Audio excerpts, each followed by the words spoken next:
Sa lakas ng hangin dito, yan nangyari sa mga sa paligid ko. Oh. Oh. Ang mga saging.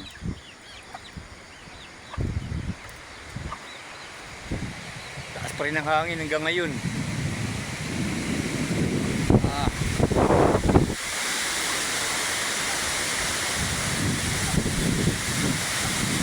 Ayan, mga niyog. Oh. Sinasayaw ng hangin.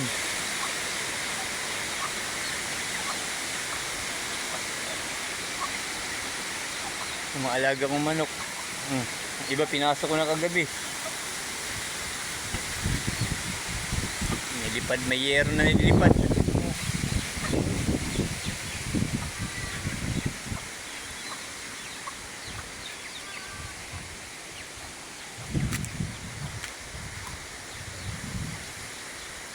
May tsura. Ang alaga kong pato, di ko alam ano nangyari. Buwal yung mga saging.